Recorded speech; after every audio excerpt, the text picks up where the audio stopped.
when I'm getting to the bag, ayy.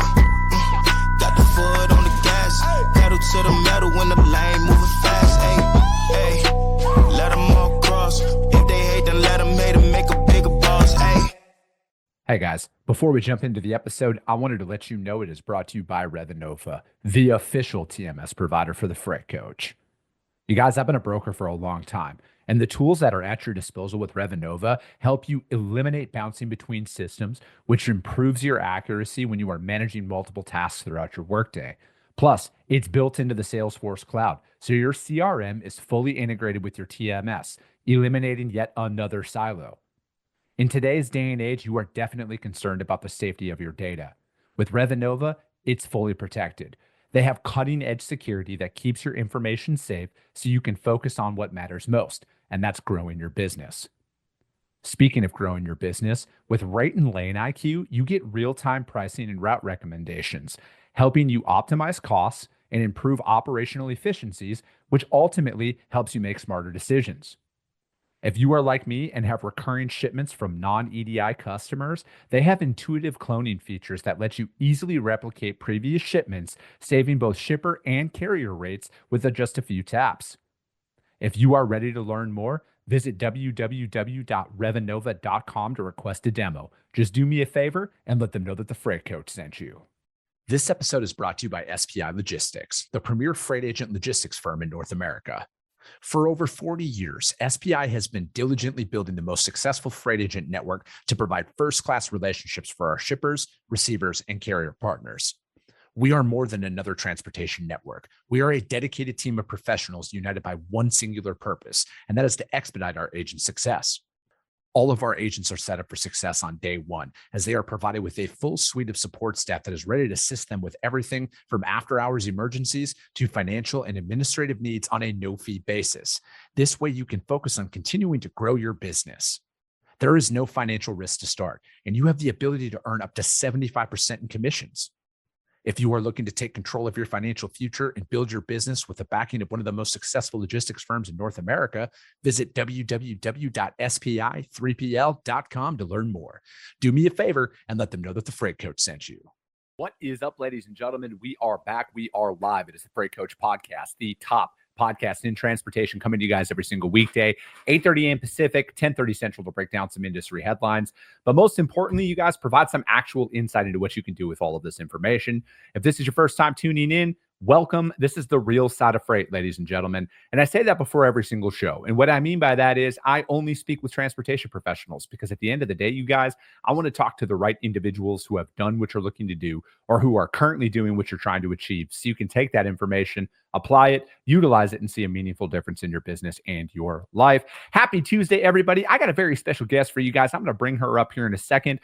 Just a quick reminder, though, the weekly newsletter drops tomorrow. And as you guys know, I don't auto-sign my contacts and my Rolodex up for any of this stuff. So if you want to sign up for it, just go to my website, you guys, thefreightcoach.com. It will auto-prompt you to do it. We have fuel prices on there. We have rates on there. We have a bunch of stuff, and it's all about freight, because at the end of the day, you guys, I'm not trying to be a life coach for you. I'm just trying to teach you guys a little bit more about the industry. But with that being said, you guys, enterprise selling, it is a completely different ballgame than your prototypical business development strategy. It takes sometimes years to develop some of those relationships, and we're going to talk about that today.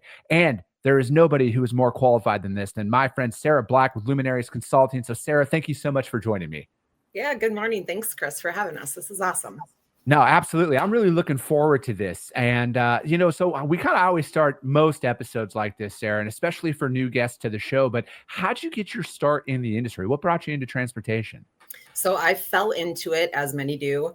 I grew up here in Minneapolis and Minnesota, so Minnesota-based. Had been working for years for Coca-Cola Enterprises here in the cities, doing sales training, leadership training, and was looking for a new gig. C.H. Robinson is located here in the Twin Cities. At the time, it was 2006 when I started there, so a very different market. They were in a very different place, but they were building their L&D team for a specific portion of their business, which was sales training, basically, is what I fell into.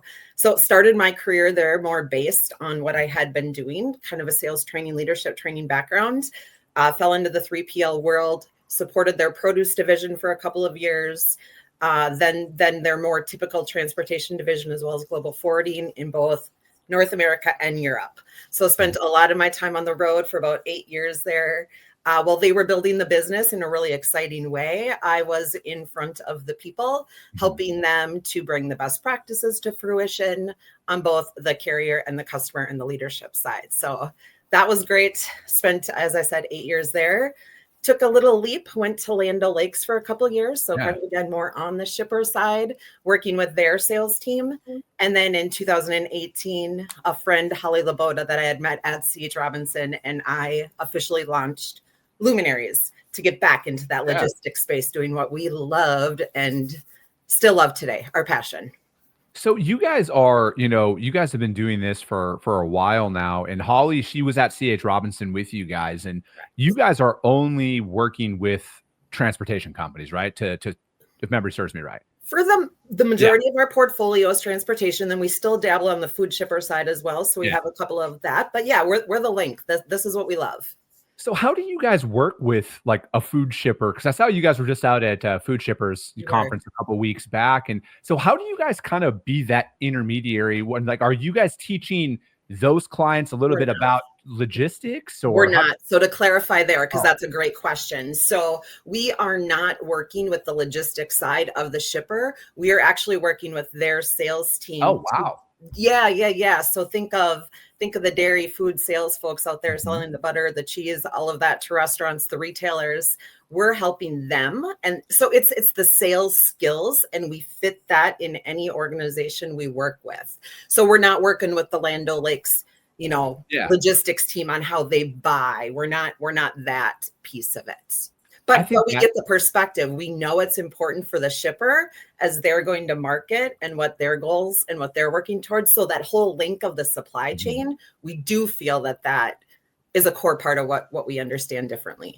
No, definitely. I think it's something that, as you get deeper and deeper into a relationship with a customer, shipper, whatever that looks like, is getting to know their sales process, the lead times that come along with it, and then the expectations that are upon them. Because I feel like, most brokers have a singular mindset on where things are. They're like, oh, I just got to come in there. The logistics department is the only thing I need to pay attention to. But after you've been around for a little bit longer, you see that there are multiple layers that are associated with this, right? And especially if you've ever done, because I do a ton of flatbed step deck work, and it's job site. It is, we have the sales department in there, or we're going to trade shows because our customers who manufacture equipment have a new product line that's being released out and stuff like that. So there's multiple layers that are associated with it. And then it's like, they have a sales team, like we were saying, but those guys are making promises to their customers as well. What are their customers' expectations that come along with it? Exactly.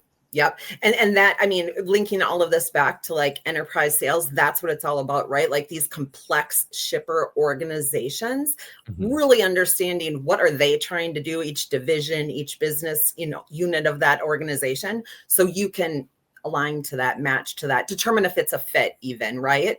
But it's the beauty of understanding all the complexities of how all that works together and the pressures they're feeling, like you were saying, at the shipper side from their customer. Yeah.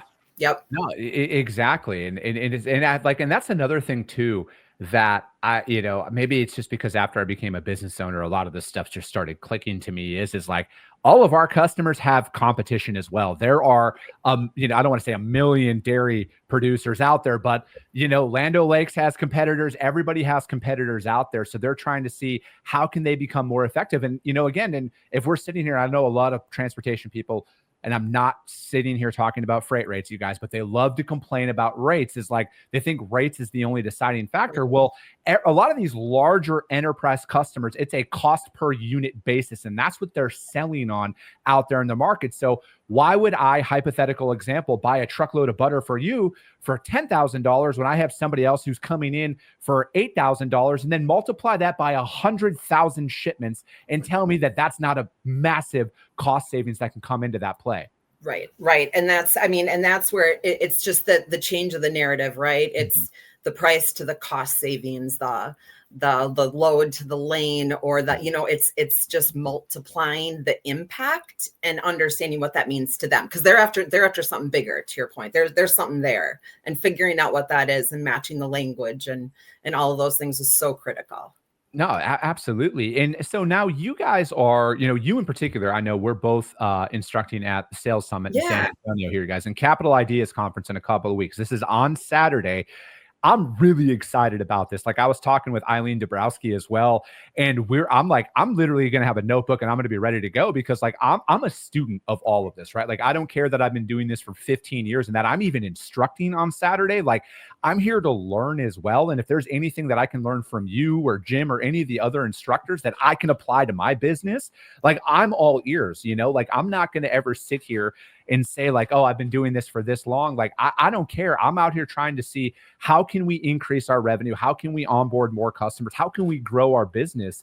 And you have to be open to those ideas. So like, what's kind of, you're going to be talking about this topic in particular on Saturday, correct? Yeah, we are. So it's a great lineup. So like, as you mentioned, yourself, Eileen, Nick Dangles, we're talking about both selling to both the customer side as well as the carrier side, value, all things. So I think it's exciting because it's going to be a bunch of different approaches. And then the things that are going on, today, if we think about like, especially the shipper side, the pressures that they're feeling with all the tariffs and things like that, right? And maybe rethinking their supply chain and some different things. Like, the timing of this is awesome. The lineup of, I think, who they pulled together is going to be great. So the way it's going to go is, I think for many of you, Jim Kenny, he's been in the industry for a long time. So he's going to be starting the day with, if you're thinking about, our tagline is, we're going to help you to keep and grow your ideal customer. So part of this session is understanding what's my ideal customer or carrier. Then for Jim, it's all about, hey, how do I start to engage? If I'm prospecting, if I'm going after new business, how do I get in the door, if you will? He's going to be talking about a lot of the different strategies there. We'll be up next in the day. So when we talk enterprise selling, we're going to build upon that and say, hey, that's one entrance strategy. Here's another, right? So our session is going to be more focused on that broader, slower, more complex sales cycle, if you will, with those larger customers or shippers that perhaps have multiple divisions, multiple locations, lots of potential decision makers and different angles that you could take. So we're not necessarily going to tell you, there's never a secret sauce to this, to your point, right? Like, we're changing, evolving, and there's all kinds of different strategies. What we're going to focus on is, if you believe in, your ability, your capabilities, what you're bringing to market, like, if you think that going after those larger, those enterprise shippers, if you will, if that's the right match, here's the things to think about. So we'll talk about, how the research looks a little bit different. What are some of the things you really want to show up and know to capitalize on the time that you quickly have with these buyers that are inundated by so many phone calls and emails? And we all know this, right? There's things, right? So we're going to talk about a little bit about the research. How do you find the right decision maker? Kind of how do you map out, if you will, their supply chain based on all of that research before you even get too much connection, like, that's, again, part of the due diligence up front. So we're just going to talk about, how do some of those things look a little bit different in the sales process? The importance of following up, having an entrance strategy plan, because it's going to take a lot of the no's and I'm the wrong person and I don't do that to get to the right person. So how do you stick with it and have a plan for that?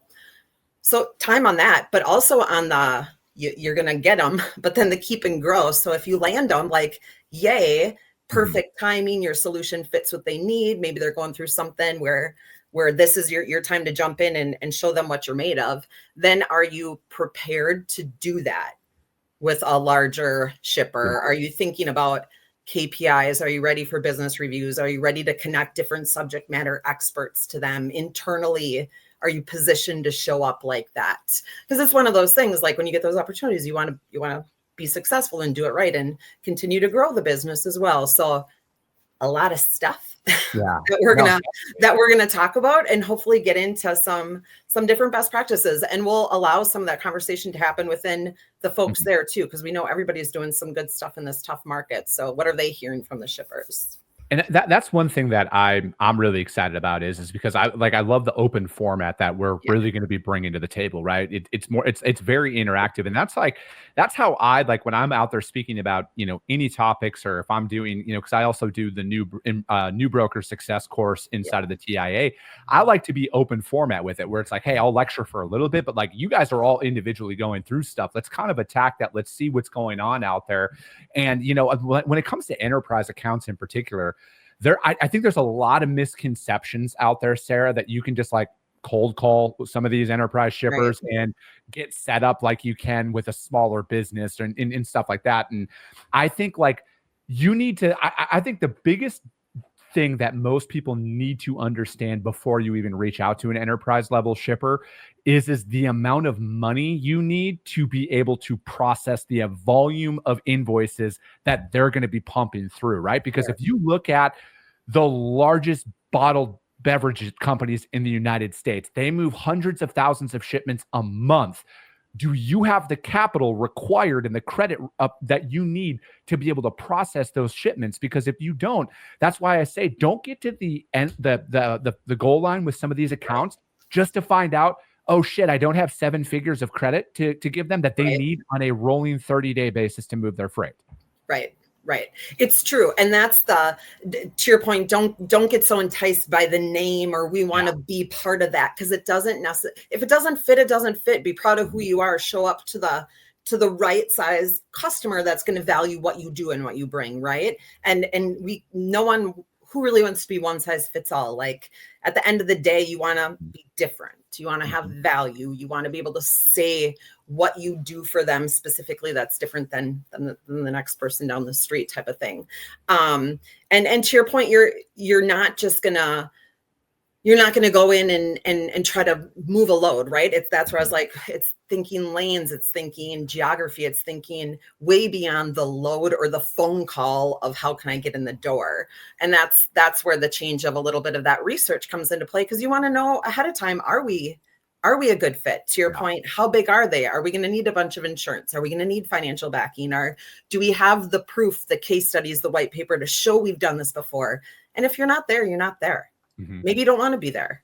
Might not be where your value is, right? Even as a consulting business, we are not out there trying to be the big consultants to the Fortune 100 companies, not our space to play. We want to go where we can add value. And I think it's the same thing for any broker, asset-based, anyone out there. I think you need to, I think that's like step number one in a lot of stuff is identifying what you want to go after, like your ICP, right? Who is your ideal customer? Who do you want to go after? But then for your company, and this is a leadership thing here as well.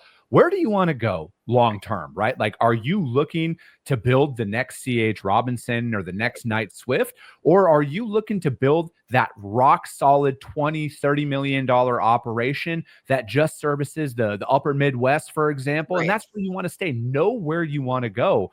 And I feel like after a certain amount of time, a lot of people, I think that hopefully they come to that conclusion, because again, and I always say this is just from somebody who's actively cold calling shippers literally every single day.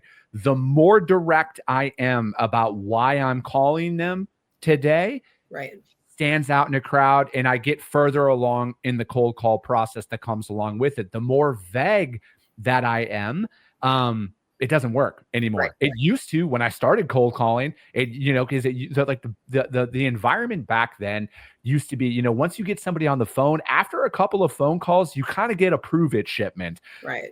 That does not exist anymore. I have not, at least maybe I haven't experienced it, but that just is not there anymore. Right. No, I think you're right. You have to understand, other than like helping hit a budget number, what can you do for them? And to your point, that means you have to know who you are to be able to know what you can do for them. So the ideal customer profile is important, but knowing your strengths, like what will my services and solutions enable them to do differently? Or where's my strong place in the marketplace, a mode, a lane, a geography, whatever it is, know it, own it, find who needs it, and be persistent. has to keep going through everything. Yeah, no, and that's exactly it, right? At the end of the day, and I feel like that's one thing that, at least with my session, when it comes down to teaching people, like coaching people up, right? Like how to sell. I'm very big in, and again, like the beauty of when you hear me talk on this show and other things, like I've kind of already tried a lot of the stuff over these last couple of years, you guys. Like I have came to the conclusion now with a lot of where we're at, and this is again based on the data, the digital sales approach does not work for my organization. The emailing, everything else, we have got actual tangible ROI that is a direct line item on our P&L, guys, that shows cold calling and showing up in person is effective for my business. So that's what we're going to do here. All right. I understand there's a bunch of other cool shit out there that people are trying to sell, but that does not work for my business. And another thing we came to the conclusion on, we're only doing full truckload. We're only doing primarily open deck. They have to have an open deck component to their business, or we're probably not going to be a fit for them long term. So for us, that's what we're going after. And I'm going to be teaching, and again, I believe in leading from the front. I feel like a major miss by a lot of organizations out there, Sarah, is there are a lot of leaders that are afraid to do the job that they're holding people accountable for to doing, right? Like if you're going to be a sales manager and you can't even pick up the phone and cold call a shipper in front of your people, you are not a sales manager, in my opinion. You need to lead from the front and you need to set that example. And then another thing too, I believe in KPIs, but I'm not the biggest KPI guy. I feel like the larger the organization, the more the KPIs, the more garbage that a lot of the sales reps need to go through to actually move the needle forward. Yep. Because ironically, if you ask all of those sales managers or leaders in an open format conversation, so what's more important to you, quality conversations or number of calls? All of them are like, oh, quality of conversations every single day. Yet they make their sales reps do 100 cold calls a day. Do you think that drives productivity, or do you think that drives people calling that 1-800 number that gets your talk time up and shit like that? Right. And that goes back to part of this, like when is the right time to approach enterprise sales differently? It's thinking of all those, how much time do we want to spend on KPIs, on data, on reporting, on analytics? How am I, positioned from even like what structurally roles and responsibilities on our team? Like, what are we doing? What do we want to spend time on? And then what is that balance? And then there's also the fact that like we live in this is a crazy industry that always is dealing with different market implications and things like that. So having your portfolio of, I don't think anyone would say they want all large enterprise customers, because then you're spending a lot of time on those things, the reporting, the traveling, the being present, and there's value in that. But everybody wants a little bit of that day-to-day kind of engaging new business, trying things out, letting customers go when it makes sense, bringing on new, the adjusting and ebbing and flowing the portfolio is so important too. So that's where we want to say, like, to your point, figure out where's your sweet spot. What do you want that portfolio to look like? Where is it engaging some of these maybe larger shippers in maybe you have decided you want to start from an RFP process and you want to prove yourself and you want to service the heck out of it and you want to grow it slowly because that makes sense for your business. Mm-hmm. So there can be advantages to that too, right? Kind of the risk mitigation on both sides. It's much bigger decision for a large shipper to change a lot of processes to invest in a new broker that is going to do multi-mode, work with multiple divisions. It's a big change, if you will. So it's change on both sides. It's risk reward on both sides. That's knowing your strategy a little bit too. Yeah, no, absolutely, Sarah. And you need to be aware of going in, like, and that's another thing too, that I feel like is a major miss. And, when I say a lot of this stuff, you guys, this is what I missed out on personally. All right. In my career, I'm never going to sit here and put myself on a pedestal and say I haven't fucked everything up, because I kind of have, right? Like there's a lot of shit, and hell, there's still shit that I'm about to fuck up in my career. I just haven't hit that level yet. But what I have come to realize is, most importantly, is it is a massive risk to onboard a new provider of anything, right? Like it's a new risk to change up your coffee supplier, your ink printer supply, everything is a major risk. And I've realized that as a business owner. And that's what I try and kind of portray as I'm out there selling. I know not everybody has this perspective on things, and you shouldn't, right? Like entrepreneurship isn't for everybody at the end of the day.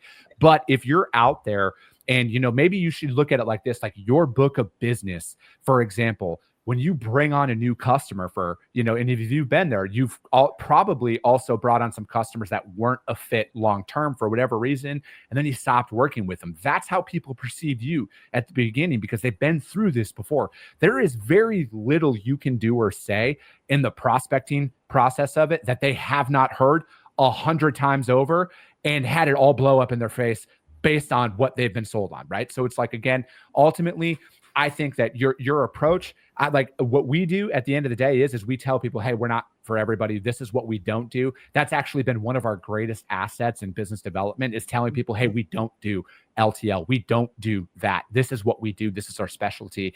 And that has really moved the needle along. And we also let people know like, hey, if you're looking for a race to the bottom style pricing, we're not going to be your guys at the end of the day. And that's cool. I'm not here to judge anybody's business model. That's just not for me. And when I say not all revenue is good revenue, that's what I'm talking about because there is a lot of work that comes associated with it. But again, I feel like ultimately, Sarah, experience is going to be the best thing for a lot of people. And you got to get out there. You got to have shit happen to you for you to actually come to the realization that, hey, maybe the enterprise level isn't for me, or maybe this isn't for me.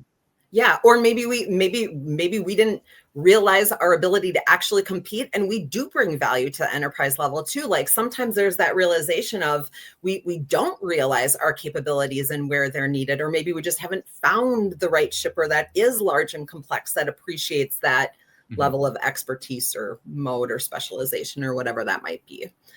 But there's the angles you can take when going after these different size customers and back to that sales summit, that sales summit is not for one person in sales who's trying to accomplish one thing. That sales summit is for someone who's looking to grow their book of business on the customer and or book of business with the carriers, right?